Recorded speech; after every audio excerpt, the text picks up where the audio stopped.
Hello friends, வணக்கம் and welcome back to my YouTube channel. So இந்த வீடியோவில் நம்ம எதை பற்றி பார்க்க போகிறோம் பார்த்தோம்னா, நம்மளுடைய பக்கத்து ஸ்டேட்டான கர்நாடகாவில் பார்த்திங்கன்னா எலெக்ஷன் நடந்து முடிஞ்சிருக்கு.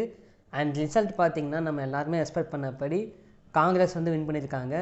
ஸோ இந்த வீடியோவில் நம்ம எதை பற்றி பார்க்க போகிறோம் பார்த்தோம்னா, காங்கிரஸ் கர்நாடகாவில் வின் பண்ணுறது மூலமாக நம்மளுடைய கிருஷ்ணகிரி டிஸ்ட்ரிக்ட் அண்ட் ஒசூருக்கு எந்த மாதிரியான பெனிஃபிட்ஸ் கிடைக்கிறதுக்கான வாய்ப்புகள் இருக்குது. இது நடக்கும்னு சொல்லலை, பட் இது நடக்கிறதுக்கான வாய்ப்புகள் என்னென்ன நன்மைகள் நடக்கிறதுக்கான வாய்ப்புகள் இருக்குது. ஸோ அதை பற்றின டீட்டெயில்டு வீடியோ தான் இந்த வீடியோவில் பார்க்க போகிறோம். வெயிட் பண்ணாமல் வாங்க வீடியோக்குள்ளே போகலாம்.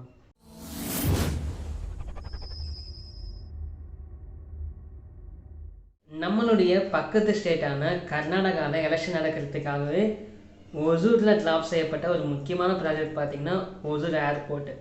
ரீசெண்டாக நாடாளுமன்றத்தில் விமான போக்குவரத்து இணையமைச்சர் திரு வி.கே. சிங் அவர்கள் பெங்களூர் இன்டர்நேஷ்னல் ஏர்போர்ட்லேருந்து ஒசூர் 150 கிலோமீட்டர் சரௌண்டிங் உள்ள இருக்கிறதுனால ஒசூரில் ஏர்போர்ட் அமைக்கிறதுக்கான பாசிபிள் இல்லைன்னு சொன்னார். பட் இங்கே நம்மளுக்கு எங்கே ஒரு டவுட் வருதுன்னா, 2017 இதே சென்ட்ரல் கவர்மெண்ட் ஒசூரில் உதான் திட்டத்தின் கீழ் ஏர்போர்ட் அமைக்கப்படும் அனௌன்ஸ் பண்ணாங்க. அப்பயும் பார்த்திங்கன்னா பெங்களூர் இன்டர்நேஷ்னல் ஏர்போர்ட்டுக்கும் சென்ட்ரல் கவர்மெண்ட்டுக்கும் இந்த அக்ரிமெண்ட் இருந்துச்சு. பட் அப்போ மட்டும் எப்படி அனௌன்ஸ் பண்ணாங்கன்னு தெரில. அண்ட் அதுக்கப்புறம் ஒசூரில் ஏர்போர்ட் அமைக்கிறதுக்கான பணிகள் தமிழக அரசு ஆரம்பிக்கும் போது இந்த அக்ரிமெண்ட் பெங்களூர் இன்டர்நேஷ்னல் ஏர்போர்ட்டுக்கும் சென்ட்ரல் கவர்மெண்ட்டுக்கும் இந்த அக்ரிமெண்ட் ஒரு பெரிய பெரிய தடையாக இருக்கும்போது பெங்களூர் இன்டர்நேஷ்னல் ஏர்போர்ட் என்ன பண்ணுறாங்கன்னா, ஒசூரில் இருக்க டால் ஏர்போர்ட்டில், ஒசூர்லேருந்து கொஞ்சம் ஒரு பக்கத்தில் இருக்குது அந்த டால் ஏர்போர்ட். அந்த டால் ஏர்போர்ட்டில் ஆர்சிஎஸ் லோக்கல் ஃப்ளைட்ஸை இயக்கிறதுக்கு ஒன் டைம் கன்செஷன், ஒரு முறை பர்மிஷன் கொடுப்பதாக அனௌன்ஸ் பண்ணுறாங்க.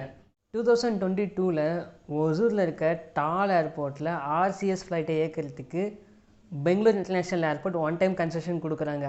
அதே 2023 ஒசூரில் ஏர்போர்ட் அமைக்கிறதுக்கான பாசிபிலிட்டி இல்லைன்னு சொல்லிட்டு சென்ட்ரல் கவர்மெண்ட் சொல்கிறாங்க. இந்த மூமெண்ட் பார்த்திங்கன்னா முழுக்க முழுக்க கர்நாடகா அரசியலை டிபெண்ட் பண்ணி தான். ஸோ இப்போ பார்த்திங்கன்னா கர்நாடகாவில் எலெக்ஷன் முடிஞ்சு இப்போ காங்கிரஸ் வின் பண்ணியிருக்காங்க. ஸோ தமிழ்நாடு கவர்மெண்ட் ஒசூரில் ஏர்போர்ட் அமைக்கிறதுக்கான ப்ராசஸ் ஸ்டார்ட் பண்ணும்.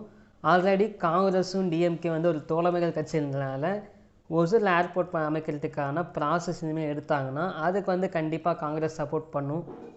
அண்ட் நெக்ஸ்ட் பார்த்தோம்னா ஒசூர் மெட்ரோ. பொம்மசந்திரா வரைக்கும் ஆல்ரெடி மெட்ரோ போட்டு முடிச்சுட்டாங்க, ஒன்றும் ஓப்பனிங் பண்ணல. பொம்மசந்திராவிலேருந்து ஒசூர் வரைக்கும் மெட்ரோவை எக்ஸ்டெண்ட் பண்ணுறதுக்கான ஃபீசிபிலிட்டி ஸ்டடி பண்ணுறதுக்கு central government and Karnataka government ரெண்டு பேருமே அப்ரூவல் கொடுத்துருக்காங்க.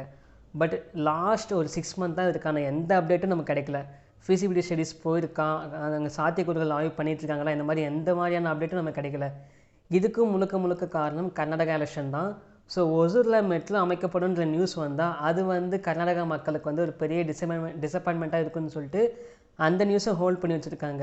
ஸோ இப்போ அங்கேயும் எலெக்ஷன் முடிஞ்சதுனால இன்னொன்று விஷயம் என்னென்னா, திரு கிருஷ்ணகிரி எம்பி திரு செல்லக்குமார் அவர்கள் தான் ஒசூர் வரைக்கும் மெட்ரோ எக்ஸ்டெண்ட் பண்ணுறதுக்கு நிறைய ஸ்டெப்ஸ் எடுத்தார். ஸோ அவர் ஒரு காங்கிரஸ் எம்பி, கர்நாடகாலையும் காங்கிரஸ் இருக்கிறனால ஒசூர் வரைக்கும் மெட்ரோ எக்ஸ்டெண்ட் பண்ணுறதுக்கான ப்ராசஸ் இனிமேல் சீக்கிரமாக எடுப்பாங்க நம்ம நம்புவோம்.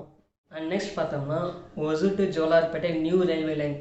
இந்த ரயில்வே பட்ஜெட்டில் கண்டிப்பாக ஒசூர்லேருந்து கிருஷ்ணகிரி வழியாக ஜோலார்பேட்டைக்கு புதிய ரயில் பாதை அமைக்கிறதுக்கான ரயில்வே பட்ஜெட் ஒதுக்கப்படும் சொல்லிட்டு ரொம்பவே எக்ஸ்பெக்ட் பண்ணோம். பட் இந்த ரயில்வே பட்ஜெட்டில் பட்ஜெட் ஒதுக்கப்படலை.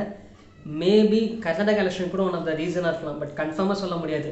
ஃபஸ்ட்டு சொன்ன 2 ரீசன்ஸ், ஒசூர் ஏர்போர்ட் ஆகட்டும் இல்லை ஒசூர் மெட்ரோ ஆகட்டும், இந்த 2 விஷயத்துக்கும் கர்நாடகா எலெக்ஷன் தான் முக்கியமான காரணம். பட் இந்த விஷயத்துக்கு ரீசனாக இருக்கலாமே தவிர கன்ஃபார்மாக நம்ம சொல்ல முடியாது. ஃபைனலி கரண்ட்டில் தமிழ்நாட்டில் டிஎம்கே கவர்மெண்ட் ஆட்சி புரிஞ்சிட்ருக்காங்க. அண்ட் கர்நாடகாவில் காங்கிரஸ் கவர்மெண்ட் ரூல் பண்ண போகிறாங்க. டிஎம்கேவும் காங்கிரஸும் பார்த்திங்கன்னா கூட்டணி கட்சிகள்.